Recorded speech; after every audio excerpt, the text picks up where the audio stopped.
Welcome everybody. It's a great pleasure and a great honour for me to introduce to you two great contemporary physicians Arya Nielsen and Amos, who have in common the fact that they have both really been very important in introducing acupuncture services into conventional hospital healthcare. And Arya I've known for quite a while, and she did this 30 years ago or something, that Arya started to work in the Beth Israel Hospital, and it's a testament to her tough-mindedness to be able to go into that environment all those years ago and actually succeed and still be there decades and decades later. She's done remarkable things in terms of presenting the evidence to them and actually just general feistiness. So welcome to Arya. Thank you, Charlie. And also Amos has done something similar in Israel. Israel's a really interesting country now on the kind of world international non-Oriental scene, because they're really making major strides in terms of the serious level of understanding of Chinese medicine that Israel is reaching. You've got some really brilliant, great high-level practitioners in Israel, and also that very interesting area of bringing acupuncture services into emergency care. And 30 years or so ago, it used to be a bit of a joke, from the skeptic end. They'd say, well, you acupuncturists wouldn't be much use in an A&E department or an emergency room. And now that's actually happening. It's happening in Australia, and they're publishing audits of success in their work in Australia, and it's happening as well in Israel, and Amos has been an important part of that, particularly in relation to back pain and neck pain. That was acute conditions, wasn't it? Yeah. So really the theme of today is really talking about your experiences in having those interfaces with the conventional hospital system, and the things that we can learn from that in future. So where should we start? Can I invite you first? I'm going to go, that'd be great, because I've organized it a bit to make sure I remember to cover what the process is, because what I find when I teach in this in different conferences and such, people go, well, I could never do that. But there's this concept in Buddhism, which is the conditions are sufficient. And you may find yourself in a situation where, in fact, you are the person that can carry it, right? He is the person that can carry it in his situation. I have been, and so this is what I want to impart to you. So what are the barriers? Well, it used to be we weren't regulated or credentialed, check. We're regulated and credentialed in the States here. But then you have hospital infrastructure and logistics, and sometimes they seem a bit on sphincter patrol. You can, and so there's a notion in hospitals. I learned this once when I was traveling in Vermont, where you ask for directions and they'd go, you can't get there from here. And that really is how it is in hospitals. You can't get there from here. Nobody can help you in a way figure out how to get where you want to go. But of course you can get there from here. It's just how. So, but remembering departments differ and are unique, and by the way, often don't talk to each other. There's ignorance, misconception, bias, and there's outright hostility based in racism, cultural chauvinism, and gender bias in relation to our medicine. And then there's challenges, big surprise it was to me, with acupuncturists themselves. After a time in our program got going, the biggest problem for me were the acupuncturists. So, in terms of intercultural bias, there's general medical culture resistance and suppression of non-conventional methods, even when able to be performed by nursing, who are not foreign to that setting, right? But if you, in the States anyway, in healing touch, they prevented nurses from doing it. There was a cardiologist once I met at a conference, Larry Dossie, and he said he worked someplace where the cardiologist didn't want nurses touching patients, and he put a sign up on the cardiology floor saying there will be no healing on this floor. True story, yeah. There's claims of lack of evidence, check. We have a lot of evidence now. We have a lot of evidence for inpatient care. There's a disregard for the evidence, even as it's accumulated, because there's sort of a thing where if it's Western medicine, then it's accepted, but I'm going to blow that out of the water right now. There's safety issues claims. Let's toss that. So acupuncturists in relation to conventional medicine have felt a bit bullied, picked on, held to a higher standard of proof. say this stuff works one more time. And so we back off. We don't make waves. Models for inpatient cares, we have a post-grad fellowship. Well, we don't want acupuncturists volunteering in hospitals. After all, if there aren't doctors or nurses volunteering, we shouldn't be either. And it's not sustainable, right, for our work. We can get hired, but who's hiring? There's a fee-for-service model, but how to establish, because sometimes insurance doesn't pay. And so, even to get credentialed in a hospital, you need hospital board approval and policies and procedures, which is an upstream thing, has to be really general. Credentialing, privileging, and an articulation of what your scope of practice is. And you actually don't want that to be specified until you can only treat this. Because if you do that, and a board does that, it takes years to change it. Right? That's a downstream thing, what you're going to treat. So we opened in 2000 as an outpatient clinic as part of Beth Israel Medical Center. In 2008, we became a department, integrative medicine, when I started my inpatient fellowship that year. By 2010, we had a hospital-wide consult service. My acupuncturist could be called anywhere in the hospital. By 2015, I've graduated 28 fellows. We treated over 10,000 patients at Beth Israel. We demonstrated then, simply, it's feasible to develop a training model for licensed acupuncturists as a strategy for integrating acupuncture to an inpatient setting. That's as opposed to being one person invited in by a special doctor who has power into a place. It's a team of people and, that work for a year, 8 hours a week in the hospital. And the other important thing is we've established a safe record of acupuncture and patient care at that hospital. Now Mount Sinai has bought a bunch of hospitals. They're the largest private employer in New York State. So they're huge. And actually they're rather conservative.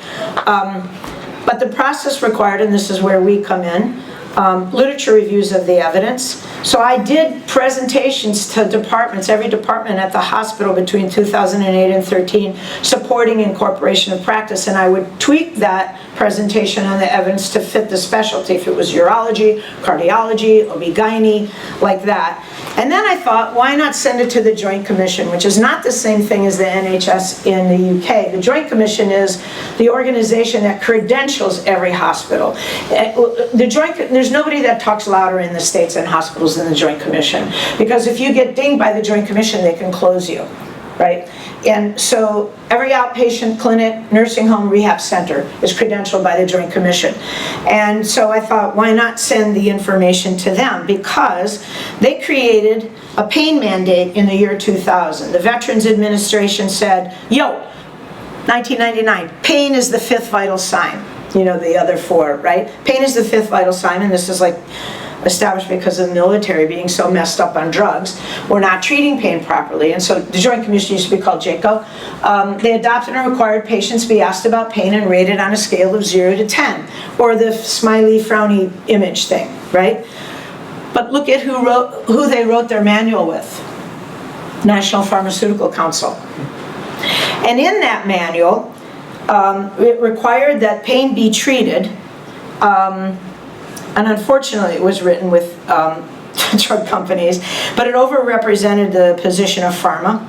Companies pushed opioids to MDs as non-addictive in time-release form, without any supporting evidence, exaggerating reports of NSAID risk. So I saw Hugh said there's 8,000 deaths a year in the UK from NSAIDs. That's actually, they used to say that. What the pharmaceutical companies did is they exaggerated it. In the States they said 30,000, and in the UK 8,000. In the States it's about 3,000, right? It was like 1/100th of what they were saying. And they did that because they were pushing opioids. So NSAIDs are risky, you're going to get a bleed from that. So they exaggerated it, right? And in the UK it's actually, mind you, if it was a Chinese herb, we'd all be in jail. But NSAIDs, it's okay if people die even at that rate. So, but this contributed greatly to an opioid epidemic, which is now, in the US, drug overdoses are the leading cause of injury deaths in the United States. Half of those are related to prescription drugs. They more than doubled in the last 14 years. Overdose deaths now exceed motor vehicle accidents in terms of death. Oh, it gets better. Worse. There's more overdose deaths that have involved opioid analgesics than heroin and cocaine combined in the United States, right? And you know how they're dealing with it? Naloxone. Well, no problem. Somebody's ODing, we'll just give them a shot of that. It blocks it, and see ya. By 2008, an American is as likely to die from a prescription opioid overdose as either suicide or a motor vehicle accident. This is huge. And this is all pharmaceutical generated because of that mandate. By 2010, narcotics were prescribed in the US at levels equivalent to medicating every single adult with 5 milligrams of hydrocodone taken every 4 hours for a month. Every single adult. Huge. So the CDC now declares it as an epidemic, and they're saying, now they're following how much doctors are prescribing, and they're making them withdraw the prescriptions, and people are so addicted. Not drug addicts, mothers with babies, working people, and they can't, so they're going to heroin, actually. It's very, very common now, which has also caused an uptick in HIV and HCV infections. So this is partly where we come in terms of heroin overdose. Those who use prescription opioids are also 40 times more likely to use heroin. And if they're more likely to use heroin if they've been on opioids. So it starts with doctors. So writing a pain mandate with the National Pharmaceutical Council has contributed to this. The CDC, that's the Centers for Disease Control, have declared a national epidemic of opioid abuse and death in the United States. The interesting thing is the study of people who use opioids for chronic pain, they're 40 times more likely to use heroin, and they're 4 times, those who don't use opioids are 4 times more likely to get better. It's not treating pain, and it's hurting people, right? This is where we come in, and we actually managed to come to bear this on the Joint Commission. And this is also really embarrassing for me, but in the US, we are 4.6% of the world's population. We consume 80% of the world's opioid supply and 99% of global hydrocodone. And still, our NIH just came out with a statement saying US citizens are in pain. Even with this, they're still in pain. It's, yeah. And post-surgically, 70% of patients still complain, who are on opioids, still complain that they're in pain. So these are 3 guys of the head of the main company that pushed OxyContin, which they said was not addictive in time release, even though they had no evidence for it. Company was charged $600 million. They had no jail time. They went on to serve on boards of other companies. However, if you were the person on the street selling OxyContin, you're in jail. Not these fellows, not these doctors, right? So meanwhile, there are options for treating pain. There are therapies that are shown to be clinically effective, that are regulated by state jurisdictions. We are professionals working within our regulated scope of practice, and we are diminished and marginalized under these terms, complementary and alternative. Yeah. Thank you. CAM, one of the psychologists, when we first started work, she said, how do you tell if somebody's doing CAM? Do you hear them in the room? I'm camming. That'll help you remember, right? So CAM represents a grouping of approaches outside surgery, and I tell you this because it doesn't help. If you go to work in a hospital that they call you CAM. Doesn't help you, doesn't help them. Doesn't authorize or empower your services for which there is evidence. It was something that came about decades ago when there was little evidence, but now the evidence of effect in treatment of pain has been established beyond placebo and beyond a doubt, so call me by my name. Acupuncture therapy, which includes our perspective. It's not just needling. It includes gua sha, indirect moxa. It includes the patterns of disharmony. It includes hot and coldness of food. It includes herbs. That's acupuncture therapy, and that's the National Library of Medicine in the States, ME medical subject heading. That's how you want to look it up, is acupuncture therapy, because it'll include all of those. Or non-pharm therapy, but not CAM. There's no such thing as alternative medicine. Actually, that's a JAMA editorial. There's medicine that works and medicine that doesn't. And by the way, half of what is done in a conventional encounter has been proven clinically effective. Half. Acupuncture therapy is better studied than some prescribed and reimbursed conventional medicine.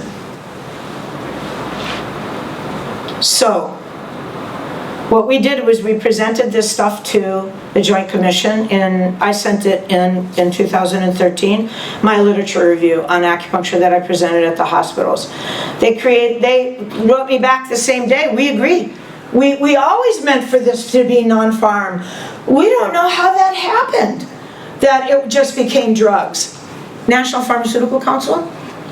You know, I said it's like a bit like the dog farting in the living room and going, hey, what happened? Anyway, they were really great to work with. They formed an expert panel and I consulted with them. They made an announcement in end of 2014, became effective January of this year. Score. And this was the announcement, PDF you can download, and this is what it says. You have to treat pain. You must include farm and non-farm. Following examples are not exhaustive strategies, but may include the following non-farm physical strategies. As with all medicine, you name the strategy that works with the least side effects first. First one, physical modalities, for example, acupuncture therapy. First one, because the best evidence is for acupuncture therapy. But we also have chiropractic therapy, osteopathic manipulative treatment, massage therapy, physical therapy, relaxation therapy, CBT, and then they list non-farm therapies. And this part, they have to do is they have to either treat or refer a patient for therapy. So to have that language included, so the whole notion here is to change medical culture one hospital at a time, and to revise policy standards with regulatory agencies with the evidence. Gently pointing out there's not much study for what you do. Let me give you an example.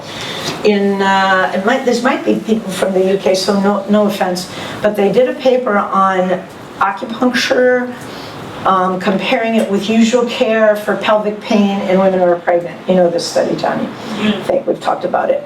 And the study, so they compare acupuncture therapy to prescribed exercises to usual care. And they found acupuncture works best. The exercises also work, but not as good as acupuncture therapy.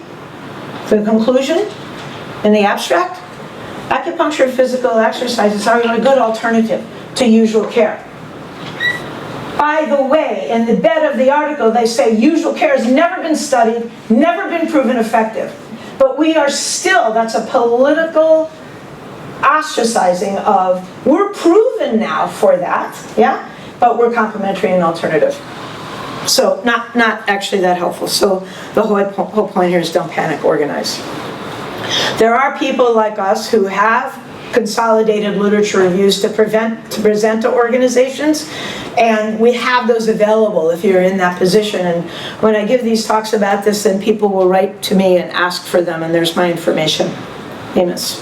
I sort of reeled through. The thing about Western medicine not being clinically proven, the main article on that is by a guy Matsen, M-A-T-Z-E-N, a Danish guy, and I believe he published it in 2008, maybe, or 3 or 5. Usually when somebody comes out with that kind of systematic review, 2 years later somebody does a review of it, nobody's touched it. There's a book that's come out, nobody's touched it, because they know it's true and it's not changing. It's up from 20%. But half of what's done in a Western and clinical encounter is not proven. Know now that what you're doing has more science behind it than a lot of what's done. So stand tall when you represent. Just the kind of ballsy approach that I've been really pushing for us to take in this country. I think that was so succinct and so beautifully. Oh, thank you for giving me the time to do that. Yeah, really sets the tone. That's just exactly the message that we want to have here. So, okay, Amos, do you want to hook up? Yep. So you want this? Yeah, just to connect. Thanks.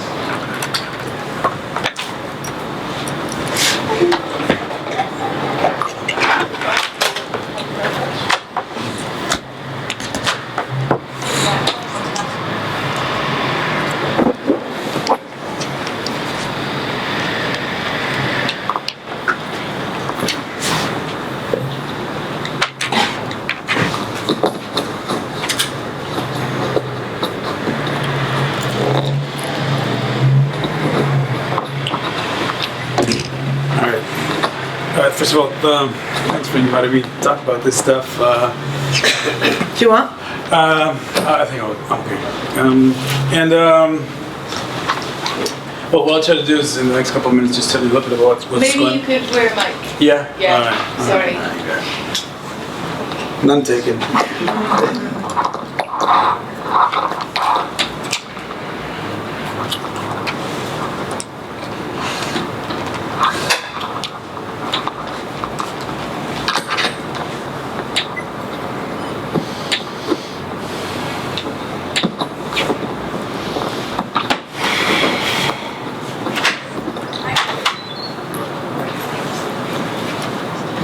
This better. Whoops. No, not yet. Here, let me help you. All right, I got it. Got it? That thing. Oops. All right. Better a little bit? Yeah. Okay. Just make sure I don't entangle myself in this. So, I want to talk a little bit about what's going on in Israel in terms of integration. And I think what happens in Israel is kind of almost like the opposite of what Arya was presenting right now in the United States in terms of how the integration comes about. And I call this the Israeli paradox, because on the one hand we have, like you see in a minute, amazing integration into the healthcare system in terms of both the hospitals and the what we call health funds, or the US, it's HMOs, and I don't know what they call them in the UK, or the insurance providing companies. But on the other hand, in terms of registration, legislation, legalization of the profession, zero. Okay, so I call this the Israeli paradox, but I don't know. That's the situation right now, and there are reasons for that. I'll go into that. Basically, until a year and a half ago, I was head of a research unit inside the IMS, the Integrated Medicine Services. It's called SHIRAMS. That stands for Shirotei Refuah Mishlimah, Integrated Medicine Services. And we built, about 7 years ago, we built this unit just to do clinical trials inside the hospitals, with different departments into it, for finding out which modalities are best, best modalities and therapies that we found which would need that impact of research in order to penetrate. We have this called this penetrating strategies for different departments in the hospital and beyond. So first of all, let me just show you what's going on in Israel, because it's quite wild. We have these health funds. Okay, the Israeli healthcare system is it's maybe similar to the UK system in terms of it's very different than the US in terms of everybody gets government paid insurance, health insurance. Okay, and these are the kupot. They're called Clalit Health Funds. There's 5 of them, and about 15 years ago, they discovered that this is different modalities of integrative medicine could be good for their business. Okay, and they started open, and that's how it started. In terms of, well, that's not really how it started, but that's how they discovered it. And you can see that all of them have clinics, and I mean clinics in their own hometowns. Over 50 clinics in Clalit. Majority of the healthcare clinics. This means at Leumit, every second town may have a clinic. Meuchedet, 17 clinics distributed all over Israel, and Maccabi Health Fund, 20 clinics all over Israel. Each of one of these clinics will have acupuncturists, will have shiatsu therapists, will have naturopaths, chiropractors, and basically you get government funded. You'd pay something like $20 for a treatment, and you can go up to 20-25 treatments a year, which are covered. Okay, so subsidized treatments. In terms of what's going on in the hospitals,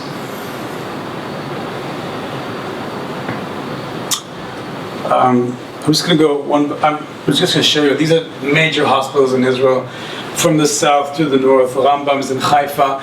They have integrative services in oncology, pain management, neurology, nephrology.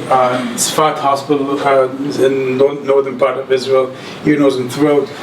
Lean Hospital, also in Haifa Oncology Department activity in the Health Fund Clinic, where they have this combination working with the Health Fund and the hospital itself. Hayamik, which is also in the north, they have integrative psychiatry. They have just recently completed a beautiful clinical trial on that, on bipolar with acupuncture. And Bnei Zion, which is also in the north, integrated medicine and surgery. They have patients going into getting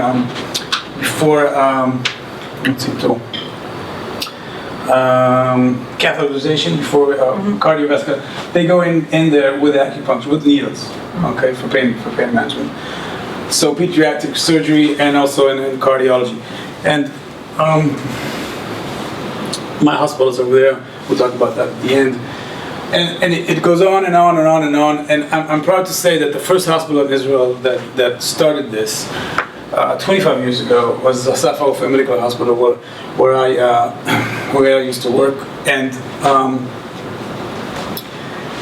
today we're like, I'll show you in a minute, we're like all over the place. It all started with an MD, his name Dr. Shai Pinto, came back from Japan actually after studying acupuncture and started pushing it around and opened the first integrated acupuncture clinic inside a hospital, and it stemmed from that. But today we have practitioners of acupuncture in the inpatient, the outpatient. We have a research unit. We're in the orthopedics, gastroenterology, pediatrics, OBGYN, delivery room. We're all over. And what I'll try to explain today is kind of like the strategy that we used in order to get there. Basically, if you look like all over Israel in terms of where you can get integrative care, we're all over the map. Never mind that.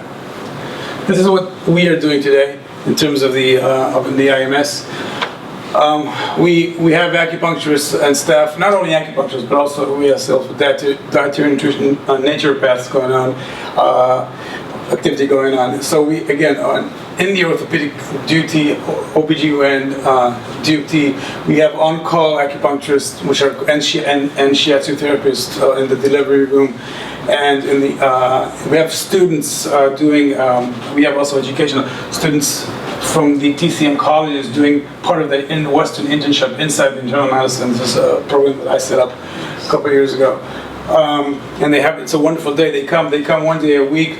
And they come into the department first thing in the morning. They hear the morning shift exchange. They go where they go over all the files, and then they normally sit in the journal club, which is a medical research lecture that one of the doctors are presenting, which the experiment is the opportunity for us to come in, and then. There's hospital awards. They join the head of the department and the doctors for a Western round.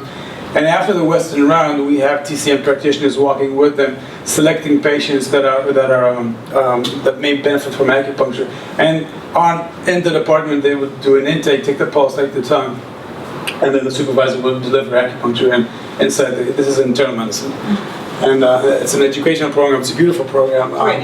Yeah.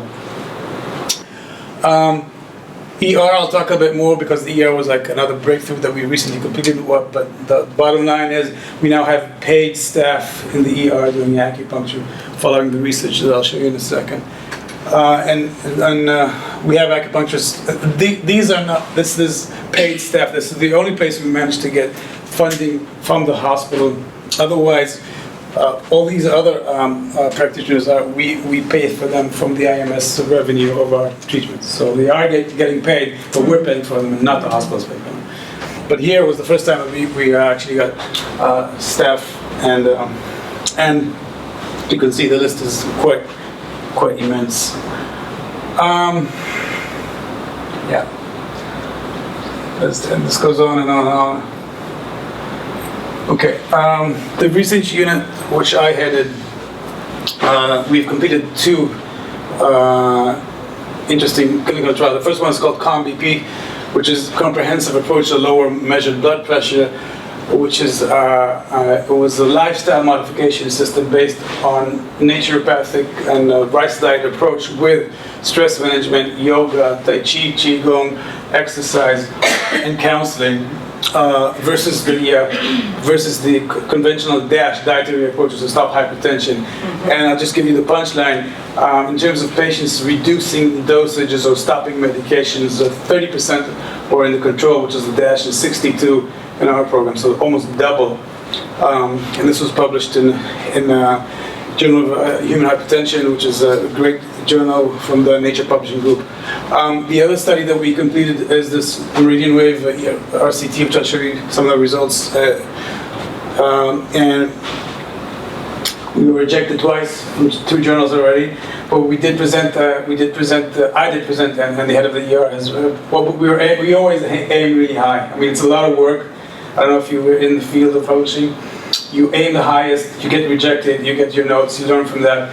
It's a bummer, it's starting all over again. It takes a lot of time. Rewriting. Rewriting. But eventually you learn a lot from the process. So we're now 3rd round, and we know where we're aiming, and we're aiming at the. So anyway, but I presented this in Berlin in the ECOM, Integrative Medicine. What is ECOM? European Conference for Integrative Medicine. It was presented in 2 conventional ER or emergency conferences, one in Nice and another one in Berlin. And we have a Crohn's randomized study going on right now.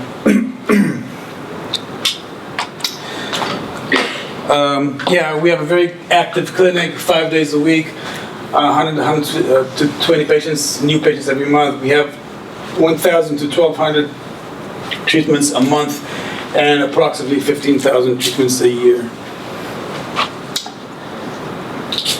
We run these integrative drug nutrition combination, or drug-herb interaction integration. We call them symposia, which I chair, and we've done 3 already. The first one was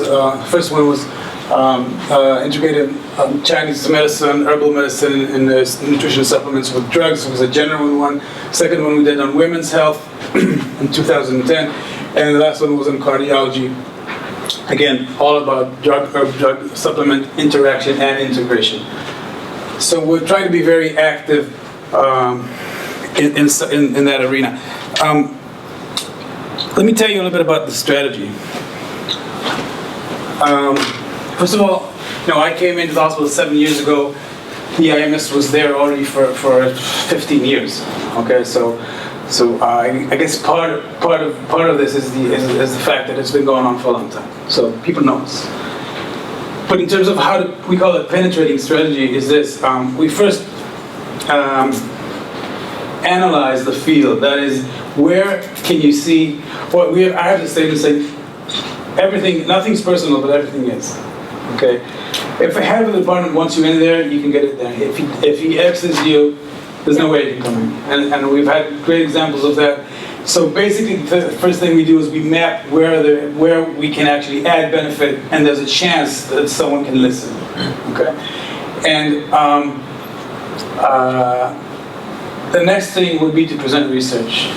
And the opportunity is this: because the departments have their young physicians, they need to present their journal clubs, and they do it almost either once or twice a week, every week. So every week, another doctor needs to present reason. That's a huge burden for these guys. Mm-hmm. So if you approach them and you come saying, let me present a research paper on acupuncture, so there's, come along, give me 3, okay? Because so that was kind of how we. So the first thing was, I was doing this initially 7 years ago. We came to the Department of Internal Medicine. The head of the department, Professor Gogolik, great woman, strongest woman, biggest balls in the hospital, seriously, unbelievable woman. And she said, well, go speak to the organizer, see what. And as soon as I approached him, he says, well, there's this acupuncture study I want to present. He says, what is it about? I said, it's about constipation in inpatient wards. Go ahead, yeah, sure. And that's how come we start. So you present the evidence, okay? You find this, that's how we do it. We find this opportunity to present the evidence and start the dialogue, basically.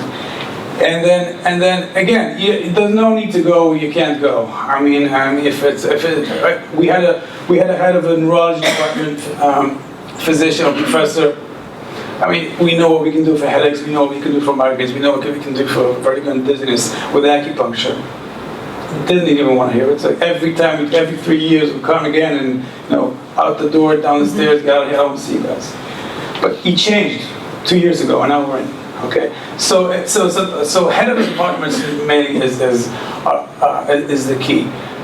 So I guess finding the right people, then approaching them in the right way, showing them research. You have to speak their own lingo. I mean, there's no way you can go out and start talking about, you know, Chinese medicine terms initially.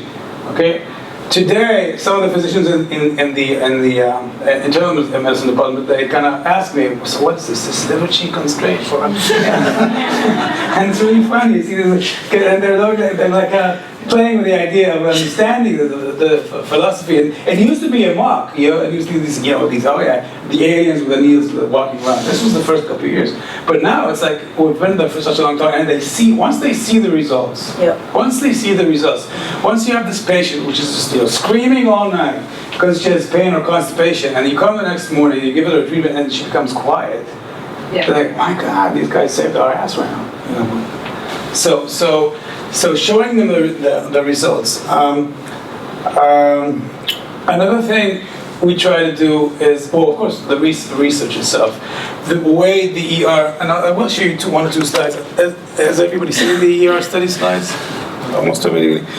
It is impressive, and it's, you know, we like to show it, but. Sometimes the other thing to do is actually treat the doctors. Yeah, that's true. Because they're human beings, and they have neck pain and back pain and problems, and their, you know, wives or daughters are infertile, and you gain access because they're humans after all. Absolutely. Absolutely true. Some of the departments, that was part of the strategy. Treat the doctors, treat the nurses. For sure. And then definitely, you're right. This came about,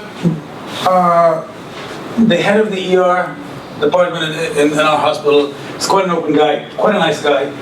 And you know, what I find with MDs is the higher their rank, the more open they are. Seriously, because they've been there for, I don't know, 20, 30 years running the department. They know their own limits. They're not threatened anymore by, unless they're like really, you know, blockheads, okay? I mean, if they've been around for so many years, normally, these are people that for us it's easier to approach. That's how it is in Israel. I don't know, because the young hotshots are still you know, they might be afraid of you. This is competing with me. This is not competing. This guy's, you know, he's done his research papers. He's finished all that. There's no competition there. So the head of the emergency room was such a professor. He was saying, you know, 70% of my ER orthopedic ER patients are discharged the same day, leaving with a lot of pain. And that bothers me. So that really bothers me. I see them limping, coming in limping, getting out limping. Yeah, we've helped them. We've done an X-ray. We told them, okay, there's nothing really wrong with you. You can go home. But I haven't been. And he was saying, is there any way that you guys can help? And we said, yeah, you just give us the staff acupuncture, sure. And then, oh yes, you guys are leaving? Yeah. So we'll go over that. Thanks. And we saw an opportunity here to do two things. One, to do a clinical trial, and two, to maybe later on get involved in the routine. And I'll say this, in terms of, well, I remember, you know, running the research unit.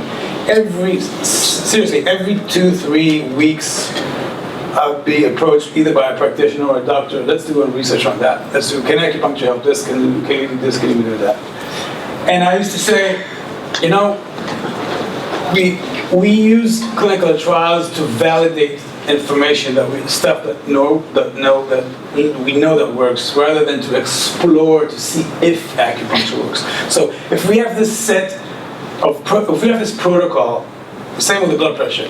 We've been doing the blood pressure program for almost 10 years before we did a clinical trial, because we were very proficient in how to do it. We knew how it was working. We know what the degree of change. We could tell the statistician we're expecting the systolic to go this much and the diastolic this much. If you just go out there with an idea, and I've seen that in Europe. I've seen well-funded in Italy, well-funded clinical trials that just went down the drain because they didn't come from clinical experience of the practitioners. So I say the key for clinical trial success is choosing protocols that you know for sure that work really, really well, and then you design the study around it. Okay, this is the way we did in both of these trials. So, in general, I'll just hop right to the groups and the results. So we had 3 groups of patients. They were randomized 67 altogether. We were aiming for 90. We stopped at 67 because the results were so significant. And the idea was this: we had to convince the ethics committee of one thing, and they said, "This is just show us that you're not interfering with the ER routine. If you're not taking more time, if you're not running in between the legs of the doctors, and if not, just show us that." They weren't too worried about safety of acupuncture and so on and so forth, but we presented all the research. But so we had to design a study which was one, basically will not interfere. And the other thing is we wanted to show something that may be utilized later on by practitioners. So we decided on this add-on therapy in addition to the medication, which is basically integrative care. In addition to the medications, what can we do? So we had 3 groups: one receiving this meridian wave acupuncture, one which is placebo, I'll show you in a minute, and one which is just medication and 25 minutes rest. And these were people presenting at the emergency department with back and neck pain. Yeah, okay. Yeah. And inclusion was the patients have never received acupuncture before. We needed to do that. Yeah. Because I'll show you the placebo in a minute, and this was hell because everybody in Israel gets acupuncture. So you're trying to get these patients that have never had acupuncture before. It took us 3 years to get 67 patients. That was the reason. Which was but we had to do it this way. I'll show you why, because normal care, this was standard care of the ER. But in terms of the ER, placebo, we used this mock sham stimulation model, which is a nice module. I didn't invent this. It was used by Huang and her group for the OAE study in the US, 670 patients, I think. But basically, the idea is this: your patient has never had acupuncture before, so the practitioner would come in front of them, after signing all the paperwork, open the needle pack. They would see the needles, and then the practitioner would go behind them, discard the needles, and just keep the empty guide tubes. And then tape the empty guide tubes to the area of the pain, and then connect the empty plastic guide tubes to this electrical stimulator, which was doing basically nothing, of course. And then he would come back in front of the patient with the electrical stimulation, turn it on, it would beep, it would make sounds, there was lights going on, and you ask him, do you feel it? Of course, at certain stages, I feel it right now. It's amazing how the placebo works. But we did that for 2 reasons. One is because occasionally someone would walk in from the family, and you need to make sure that they're also thinking that they're getting a treatment. We've actually had it several times where someone went in and said, "Oh, that looks really painful," and because again, this does nothing. But can I just ask that? You did that. You used patients who never had acupuncture because. Yes, because they wouldn't know that this is not acupuncture. Yes. I didn't say that. They had to do the ritual the same, the performance. Yeah. And then we had a protocol. That's another thing. How do you stay loyal to Chinese medicine differential diagnosis or Chen differential diagnosis inside an ER clinical trial? Okay. So what I did is I presented this bank of points to the ethics committee, and basically, since we were treating only back pain and neck pain, and since we were which involves bladder, triple warmer, gallbladder, Taiyang, Shaoyang, we just gave him all the points that we could do, and some additional points for underlying condition. And the ethics committee wasn't too interested in understanding what is going on, how many, and then the practitioner still had the ability to do point selection according to the right channel, and also according to the right diagnosis. For example, if we had cold stagnation, they would use Sanjiao 4 or gallbladder 40, or if it was heat, Sanjiao 5. Anyway, so there was play in terms of the ability of the practitioner to use TCM or Chinese medicine diagnosis for the protocol as well. And then when we checked degrees of motion and we checked the pain scale, we just jump right into this. So So basically what you're seeing here is the 3 groups. This is pain reduction, and you see this pain reduction. This is meds, okay? So the medications decrease the pain by 14-15%, okay? No acupuncture, just lying down, another 6.8%. Placebo, another 8.3%. And real acupuncture, another 25%, okay? So this is why we stopped at 67 patients. We didn't have to do any more. We've seen you can actually see that's the group score coming into the hospital. You can see this group right here. They start with an 8, go all the way down to 3.9 after the acupuncture, which is more than 50% pain reduction, which is unprecedented in the ER in terms of what they're used to. They were really blown away. And so basically what this allowed eventually, and also, with improvement in spinal flexion and so on, I don't want to waste too much time. Basically what this allowed us to do is to show that we can really go conventional all the way if we're needed. And the impact of this study in our hospital was that paid staff and so on and so forth. So I would summarize the strategy as, again, 1, realize who are the people that you can approach. 2, talk their own language with the discussions, with the journal clubs. After the journal club, usually we would try to schedule a meeting with the head of the department and then talk to them. And then exposure, education, symposia. In these symposia, these drug herb symposia, more than half of the people that came were nurses.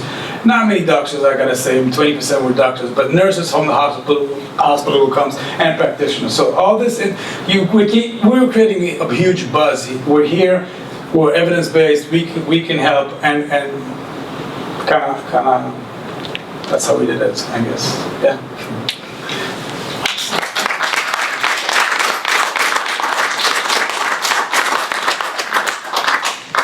Can I ask, sorry, just from looking at the picture, you did sham electroacupuncture on those patients. Did you do electroacupuncture on? We didn't do sham electro. There were leads connected to it. Yeah, leads were not connected. There were no needles there. There was nothing there. Leads connected in the real group. The real group was real acupuncture. Did they have the leads connected? He's asking was it E-stim? No E-stim, just acupuncture. All right. So, it'd be interesting to tease out some questions arising from this. The first question that arises in my mind is the issue in this country we're outnumbered now by physiotherapists who've done short courses in acupuncture and doctors who do short courses in acupuncture. And I think that politically, the more we succeed in campaigning for the acceptance of acupuncture in our health service, the more we will be encouraging the employment of people who complete short courses. Have you got a similar situation in Israel? No, actually. No. Physios in Israel don't do acupuncture, and MDs barely. I mean, there are a couple of the colleges are doing MD short courses, but it's not. We don't have that problem. So we in the States, in New York, in some states, doctors don't have to study at all, and they can do acupuncture. In New York, they need, and in many states, 300 hours. But they can also do chiropractic without any study. Not that they do. No. Right, but so it's a bit like that. We're having a problem now, or a challenge with physical therapists who want to do dry needling, but they're doing dry needling based on punching out a muscle or getting a fasciculation, and without training. And our approach with that has been the epidemiological studies that actually show there's increased risk with decreased training. So shortened courses actually increase the risk for the patient, risk of infection, risk of an organ puncture or tissue damage. I suppose, we would say if a PT wants to do acupuncture, go to a full acupuncture program and learn acupuncture therapy, as opposed to, but I do think it's ongoing, and I do think eventually in some states they can do it now. And the interesting thing is that they can get reimbursed. because PTs have lined up codes, right? Whereas acupuncturists are still, many insurance companies will pay for acupuncture if a doctor does it. So somebody who's undereducated gets paid rather than someone who specializes in it. And one of the parts of the Affordable Care Act, Obamacare, is that if an insurance company pays one provider to do something, any other provider who's qualified in that needs to be reimbursed. And so that would help us recover, but it doesn't say at what rate. So then they may just lower the rate for everybody, what they do, because actually that they're doing that anyway. So my approach would be, in that regard, would be longer training qualifies someone in a more effective practice and in safer practice. Any questions? There's actually a YouTube video of a doctor teaching doctors acupuncture, practicing. I present it in my thing. Yeah, who drops along. He does an orthorex. And one of the great lessons, so I actually have it on my laptop, one of the great lessons of that is that he's talking about how not to drop a lung, how not to puncture the lung, and you do it like this and identify where the rib is. He has a 50 millimeter needle when the lung is about 10 to 15 millimeters below the surface, and he goes right in twice. You can see where he punctures the lung while he's telling you how not to do it. Get up, there's the rib, and it's quite short. So easy to not do if you never use a needle that long on an area that it would go beyond the depth of safety. And I actually think it was quite brave to show, because it's not acupuncture, it's deep dry needling. That's the other thing. But to show that here's the doctor doing it, not that it would, I think up till 1998, half of pneumothoraces in the literature are by MDs doing acupuncture. That means the other half are by other people, including us, so we're not immune from that, right? But shortened courses do increase risk. I would say that nearly all the acupuncture in UK National Health Service hospitals is delivered by physios and doctors. I think the vast majority. There was a figure reported about 2 years ago showing that I think there were about 360 adverse reactions to NHS acupuncture in the UK. So those are mostly doctors or physios doing it? Oh. And that I think is significantly higher than the adverse rate within our profession. So what we've got here is an issue of the credibility of different professions. In a sense, physios have got established credibility, and so they are first in line to be working with health service. And I think we as a profession are probably still perceived as alternative CAM therapists or poorly qualified or whatever. And so that's an interesting problem. You must have had that credibility problem in the United States. Yeah, I'm sure in some regard it is, but this is why I also say language constitutes discourse. So that's not how, at our center, we've been 15 years now, people never use that terminology. First of all, they'll know my head spins and I'll spit green pea soup, because don't call me that. My medicine is 2,000 years old with a scholarly archive and research to show that it works. So don't call me complementary medicine, right? And then they don't anymore. Well, that's easy. It's not integrated, because that is as though it's done. It's integrative. It's processual. It means we're involving the patients. We involve and talk to each other about it. Western medicine, typically, people don't talk to each other. They never talk to nurses, right? Because they're below them. And the higher up you are, the less you touch people, which is also a credibility thing for us. We touch people. But actually, we're gaining because people are demanding our services. They want us. And we're gaining because of the literature that's there. There's nothing like working side by side with a doctor. We had a patient in family medicine who was discharged from surgery. And I don't know if you ever watched The Sopranos. Tony Soprano's got shot in the belly by his uncle, and they left it an open wound while it was healing because he had sepsis and so forth. So it's called vacuuming the wound, and they had a patient with that, an open wound from surgery. She was maxed out on fentanyl, on morphine, and they didn't want to take her back into the OR to put her out fully. It's expensive and it takes time. and watch her recovery, whatever. And she had acupuncture the day before from one of my fellows, and she said, that kind of helped me yesterday, can I try that? Her pain went from a 10 to a 3. They were able to vac the wound without any additional drug, because what you see there is we maximize a lower dose of opioid. It somehow works that way, right? And so, but I want to tell you, nothing, you can give them all the papers in the world, nothing was to compare with that experience with the doctors who stepped back. That's true. Or one of my fellows, they had a patient with a caudal coina, so inflammation at the bottom of the spinal cord, paralyzed, right? In 8 weeks he's in the hospital and they can't figure out what's wrong with him. And my fellow, actually a fellow who Lauren knows, who moved from Washington State to New York to do the fellowship program, went in and treated him. And for the first time, during the acupuncture treatment, he could move his toes and move his legs. Every muscle compartment he was able to move. Paralyzed in bed for 8 weeks. The nurses and the doctors were like, what the fuck is this? Nothing impresses like watching that, because here we are joining. It's not competing. We're joining on a shared mission, right? It was really, really quite lovely. And you see that too, I'm sure. Oh yeah, definitely. I mean, there's a couple of examples I can give. I think the most meaningful one was I was with a group of students in the internal department, and they had a patient with atrial fib, a woman that came in with atrial fib, new onset atrial fib. She came in that morning, and they were taking their ECG, and they were about to take it down to the cardiology department to get zapped. By that's what they do.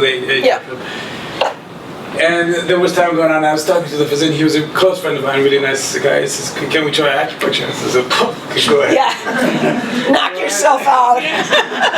Go ahead. So I asked him, "Please take another ECG right now, because the last one you took us a couple of hours ago." So he takes the ECG. Says, "Yeah, she has atrial fib."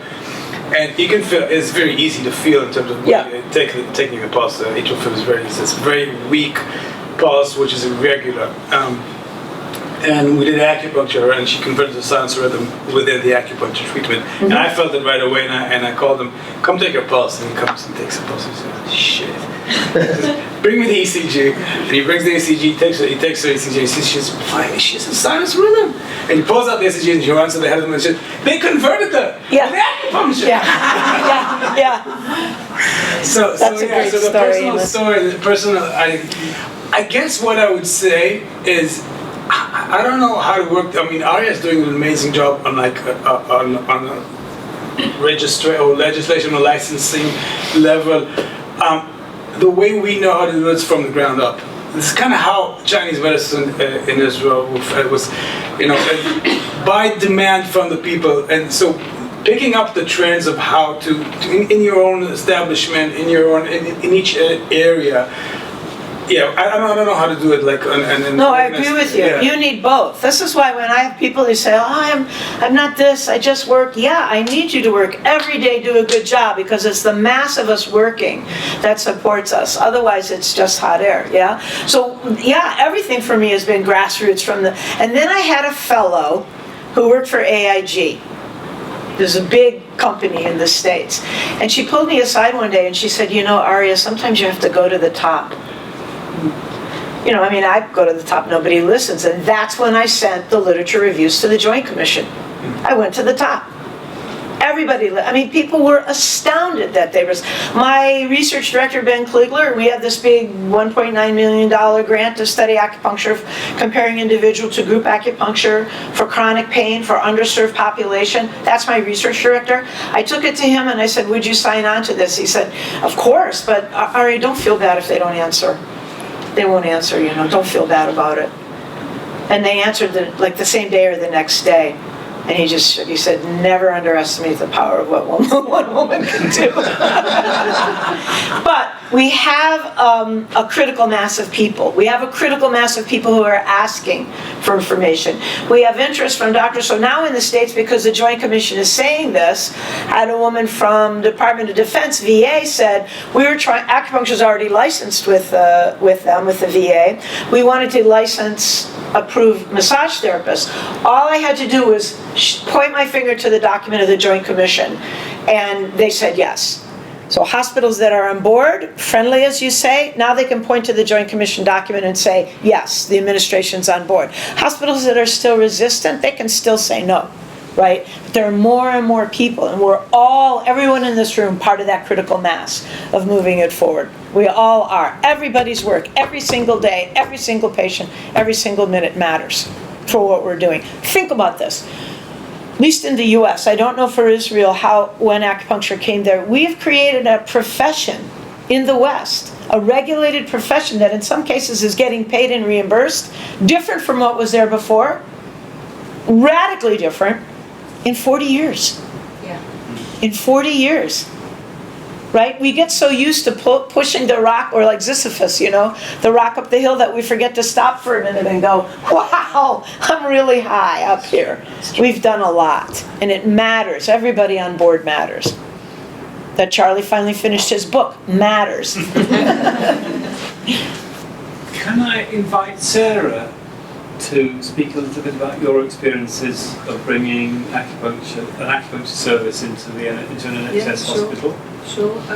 So I'm actually a midwife as well, but then I trained in traditional Chinese medicine, and so I was already one foot in the door. But started an acupuncture service in 1988 in a maternity unit, which ran for 24 years, was very popular, and became so busy that I had to have 2 colleagues to help me. So there were 3 TCM trained midwives running the service, which was originally for pain relief and labour, but then grew into an outpatient service.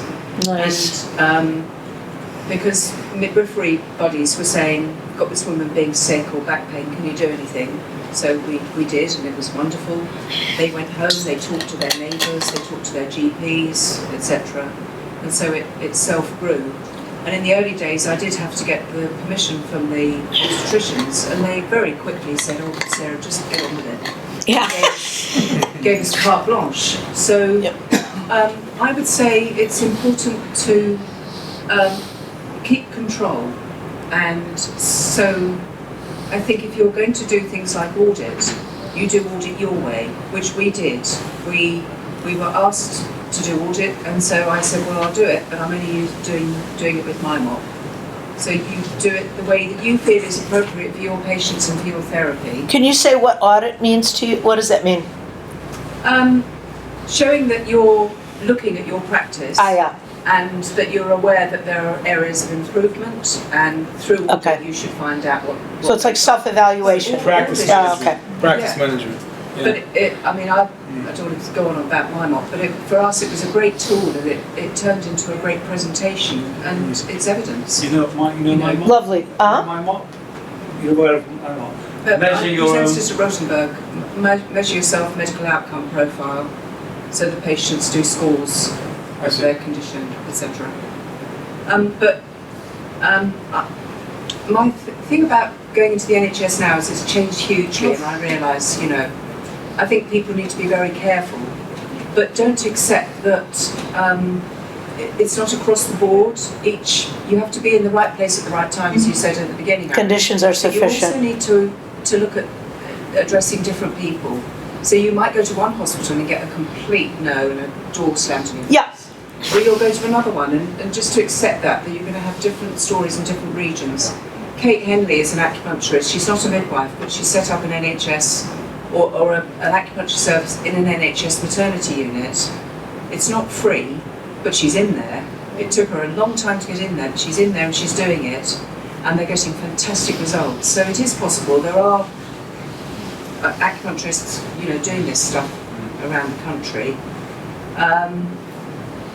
And, again, patient stories. We had anaesthetists who were pregnant who came to us terribly sceptical, and actually, came in limping and walked out fine and saying, they apologised for their attitude. Those are Lovely. strengths, Yeah. those stories, because they talk to their colleagues. By the way, acupuncture is better researched now than ever in history, better studied, more established in terms of safety, and sometimes we think the kinds of things we're doing, well, they did a long time ago, and we're just bringing it into what? No. The idea that acupuncture was the same in this overarching system in China is not true. We've done more for this, adapting it in terms of how to serve our patients, and that's creative work that you're doing. If you were pregnant in China 400 years ago, didn't necessarily mean you were going to have acupuncture. You might have had much better midwifery, right, than some people have access to today. So it's fashioning it and actually having it be more available, which is really lovely. But Johnny, why did you do this when she said NHS? The changes in the NHS, the culture of cuts, the austerity cuts, which started about 6 years ago, have transformed the way that healthcare is being delivered in the UK. Okay. And because I'm also quite involved in obstetrics, it's my area of most interest. And what's happening in terms of policies and procedures on the obstetric wards in particular, but throughout the NHS, coupled with the cuts. We have two things happening politically. The policies and procedures that dictate particularly hospital treatment in the UK are so tightly structured now that our healthcare givers, particularly the doctors, and it really affects chain of command, are under constant threat to do things correctly. And they can't actually offer treatment or give guidance that doesn't fall exactly in line. And this is hugely affecting how care is being given. And then we add to that the immense pressure of the way that the cuts are affecting, and the fact that, you know, what was readily available to any NHS patient 10 years ago just doesn't easily happen now. And are people interested or willing to pay out of pocket?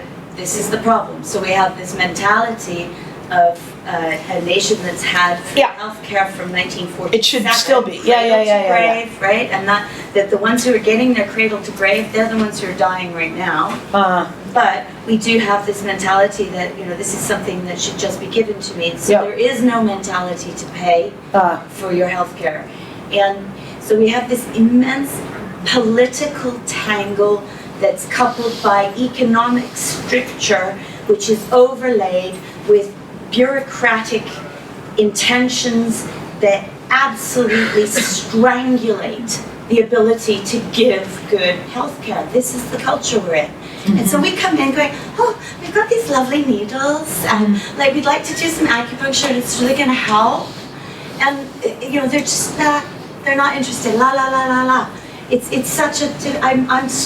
That's why I threw my hands up. And I threw my hands up because Sarah's amazing 24-year service is no longer existent because of that bureaucracy and because of this stifling. And you know, it's. I'm at a loss to, you know, I want to push all my power in the next 20 years to making this available. It's good health care. And so I'm at a loss. I'm sitting here in this room at this moment in this NHS under this government going, what the fuck do we do? Well actually, go ahead. No, good. I'm finding that I'm getting a lot of referrals from midwives who, you know, midwives have got far more to do than they fit in. They're not able to offer very much antenatal support, and they're referring through to our clinic. We've got to women who can afford to pay. Well, fair enough. Right, that's my clientele as well. They can afford to pay. My concern is, you know, anybody in Israel can get acupuncture. Anybody in Israel is going to be able to walk in with their broken arm or their shattered femur and get the kind of health care that means that they have that integrative approach. You know, and that's lovely. What percentage of people in our society can afford acupuncture? But the way it became this way, again, I mean, you can't go against these huge streams of bureaucracy, legislation, and money. I mean, there's no way going against it. So you got to find a way of, although I hate this sentence, but sometimes it is true, if you can't beat them, join them. So finding the way to ride their wave. And this is how it happened in Israel. I mean, the HMOs, the healthcare providing funds, or they viewed this as, this may be good business for us. Okay, and that's how it kind of started from the ground up.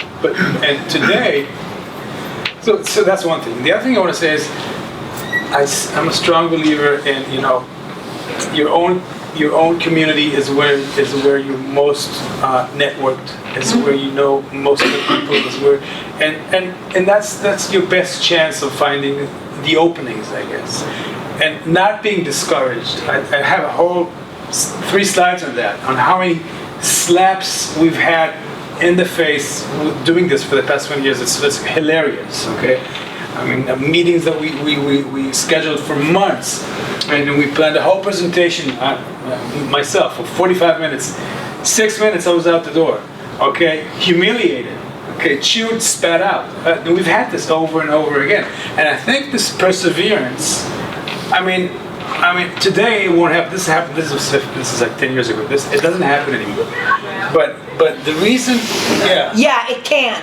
Well, We just got bought out by a conservative hospital, and we're now having a hard time, even though we've established effect and safety. And so what I want to say, my parents grew up in the Depression and the war, and when they were in it, they didn't know who was going to win. Retrospect, we know now, and it's like the Allies and la la la la. They didn't know then. How did they get the pluck to go on when they didn't know? Sarah's here after 24 years of a clinic, but she's still here and participating. She may do it again. So I look to those people to inspire, because we have an opening, we go forward, we step back. This looks awesome. I'm waiting for the conservatives to come around and who are like, we only want to pay for real medicine, and there's certain, capitalist interests that are about that. So also you're tasting the flavor, the bitter flavor of, we were paid for, we were approved. I tell you, in the States, they look at the nice guidelines and say, see, England's got it right. Right? So I want to give you the Joint Commission paper so you can take it to the NHS and say, see, the Joint Commission's got it right. Let's use it. I just want to pick up on what Amos said about, join them. We have a colleague, David Carr, who is a primary researcher. What?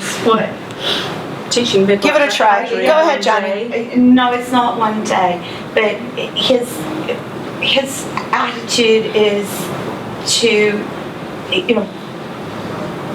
he's very passionate about acupuncture, and he really actually does have a great respect for traditional acupuncture. Okay, maybe we should leave that discussion then. I just want to say one last thing with this regard is, I think one of the ways to persevere is not to take it personally, and I'll explain that. We tend to think that we are the underdogs, and we're constantly. I can give you an example of the Department of Cardiovascular Rehab in our hospital. Cardiovascular rehab is not an established thing. It's a new thing. It's become, in the last 10, 15 years, cardiovascular rehabilitation, like post-MI, was something that didn't exist. Okay, and I see these people, which are exercise physiologists and PhD in physiology and nutritionists and exercise trainers, and the struggle that these wonderful people had to go in order to establish a department in our hospital, and I've seen that.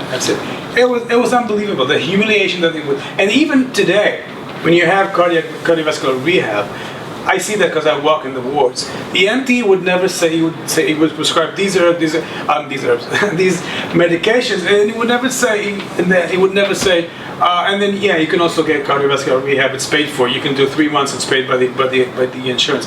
That's all he has to say, and that's it. And then they recover much better. And that's a Western department, an established Western department. Yeah. And they were slapped all over. So what I'm saying, we're not the only guys that are fucked by the system. Okay, so it kind of helps you to understand that. Yeah, I mean, it's true. It's hard, but perseverance is all I can say. I like your point about the perseverance, and it's personal but not personal, because I'm in a hospital setting, at the clinic, and just to share the perseverance. So the first time I did rounds for them, I was humiliated, embarrassed. I got my ass in about 5 minutes in front of their whole team, and years later, one of the nurses said, "I was so embarrassed for you, like just being in that room," but I just kept on banging on the door. So 12 years later, I'm in their new facility. They built me my rooms. They put in the sinks. They put all the cost in. I'm on their website. I do talks with them, and they give out my brochure to everybody. But they threw me out of their office for years, for 5 years. And then eventually, you know, you wear them down, and eventually you find, so I went to this doc, let's do it, did rounds, humiliated. Went to another one, rounds, humiliated. And finally, somebody became my champion. So I did, and I realized I couldn't talk yin yang, I had to talk their medicine, and I couldn't dismiss their medicine. So when I approached it as I can help your patients with success rate, they were insulted and they didn't want to talk to me. I realized I had to talk their language. So I said, your patients want it, they'll make you competitive amongst the other clinics, and it relaxes them, because that's what I keep hearing them say. Well, patients just want it, it's just stress reduction, it doesn't do anything. So that's how I got in. I started saying what they wanted to hear. It'll make your patients relax, and it'll be a competitive advantage. And that's how it started.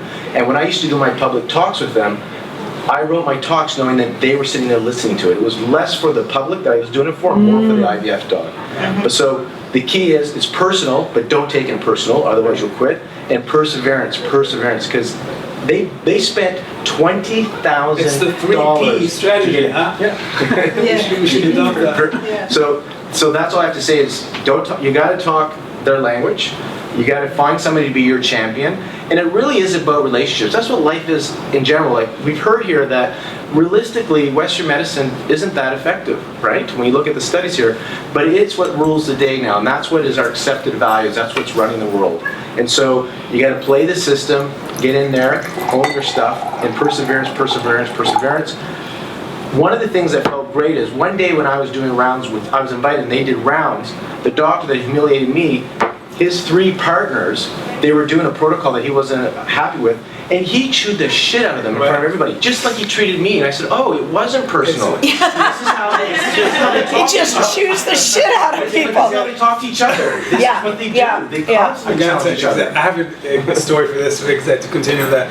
First time I gave a lecture in the internal medicine department with that woman, Hoover Golik, this professor.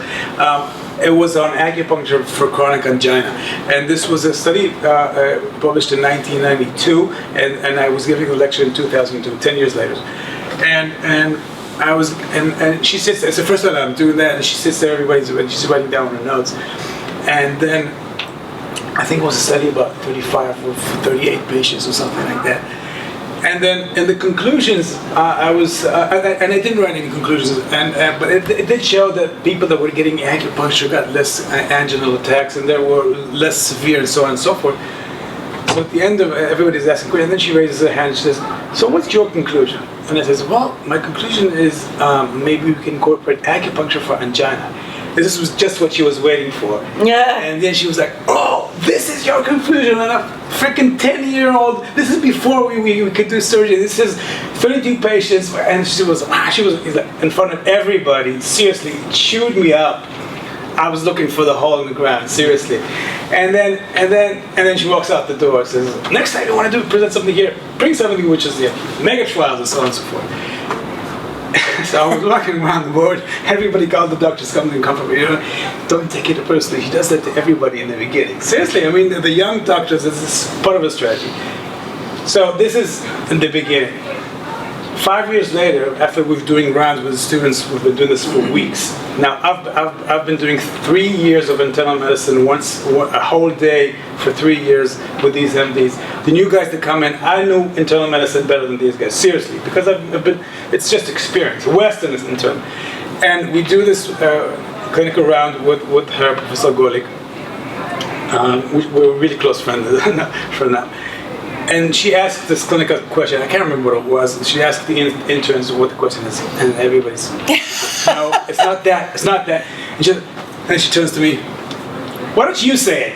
And I gave the correct answer. She said, "You see, that's a doctor." So again, perseverance. I mean, had I backed up and got insulted and left that, and I knew that this woman, if we could reach her. If she was on our side, that's it. And that all these conferences, she's like the chair. She's the co-chairing this conference. She's a pharmacologist. So the drug herb conferences, she's on that committee. So again, perseverance. I would say it's all about relationships. I think that's what it's about. Is about branding. What it's about is what goes through people's heads when you say, I'm an acupuncturist. And that actually, all sorts of associations kick in when you do that. So I think what happened with Lauren, and what's happened with you, is that you succeeded in branding yourselves in people around you's eyes, and then giving you credibility, and then you've been successful. But actually there's a difference, there's a separation between you being successful in personal branding and people taking you seriously in that sphere. And there's a bigger issue of our professional branding as a group of healthcare professionals. And that's, I think, the key issue, because it's great that individuals can succeed in getting credence and getting credibility, but that helps contribute to the wider profession. But actually the key question, I think, is to do with how do we deal with that problem of what happens when anybody else says, I'm an acupuncturist, to decision makers in healthcare. Well, I think it's the individuals. It multiplies and it becomes definitely. and then eventually it changes the brand. So you just need more individuals doing this, and eventually it will change the brand. Yeah, just but like there's a danger to go, well, you're okay, but they're all weirdos, and that's well, I'll tell you, in British Columbia, I don't think that's what's in theory, maybe, because I can tell you the practical side. So I pioneered acupuncture for IVF in British Columbia. So there are 6 clinics, and I was doing it for each clinic. So I started with each clinic, and I went through all this each time, but it got a little bit better because the other clinic did it. But eventually the clinics want to associate with one acupuncturist. So now I'm only with one clinic, and every other clinic has their own. So now acupuncture is allowed in BC on clinics. So I was an individual, and I started it, and now acupuncture can be done in clinics, IVF clinics. So I do think that as more people do this, people are creating programs, how to do this, how to talk to doctors. I do think it will change, because if you go, like this way, you need a program. If you go to a clinic, in my opinion, to a hospital, and you start talking yin and yang, you're not going to go anywhere. So programs are going to come out about, and they're already existing, and new ones are coming out. Arya's working on one. How you can get into the hospital, because you got to play on their field. And Amos' study, brilliant. Here, rather than saying it's a protocol, they want a protocol, and he put out a whole bunch of points that he could choose from, so he was able to still do his medicine. So now, I never thought of that. Now, if I'm involved in a study, because of what he's done, I can do that now, right? And so, I just think it's how life works. There's always individuals that start the ripple, right? And then everybody else just catches on, and everybody else will benefit. And so, it's just life. It never happens en masse. There's always a few individuals that start it, and then eventually it reaches that point where it changes the paradigm. That's what I think happens in history. I think it's a case of like building bridges. So there are ways to do that.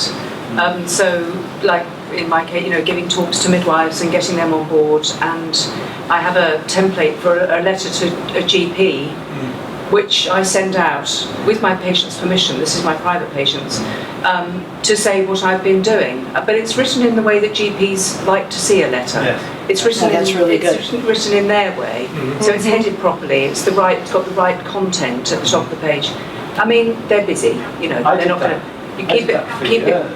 I did exactly that, and I never had a single response. I always said, if you want to know more about what I'm doing, get in touch with me. Doesn't matter. They're hearing what they then see the patient, and the patient, that is better. Then it doesn't matter. You mustn't give up. Yeah. And I agree with you, Arya. I had to go to the top when I was asking for more time to do acupuncture, because I couldn't run a labour ward and do my acupuncture service, and I asked to be given time out, and I didn't get it, and I thought, bollocks, I'm going higher, and I did, and I got the first full-time UK acupuncture midwife post. I was taken out of my normal rota duties. So you have to keep at it. But to Johnny's point, actually, all of medicine is being squeezed. Everything is about the squeeze, about profit in a capitalist society, and so sometimes it actually does work. Somebody can only pay $25 or whatever, you treat them because that's my day, I'm doing good quality care. And because I work in an integrative clinic with, many physicians, primary care, pediatrics, geriatrics, gynae, dermatology, ENT, and everyone is aware of how they're being squeezed. And primary care basically doesn't make money in the States. What makes money in medicine, even though they value it because preventive medicine costs less, they don't value it because their idea is, how hard can it be? It's not really tertiary care. How hard can it be? You're just talking to people more after all. What makes money in medicine is procedures. So we control a bit the discourse, encountering how we're described.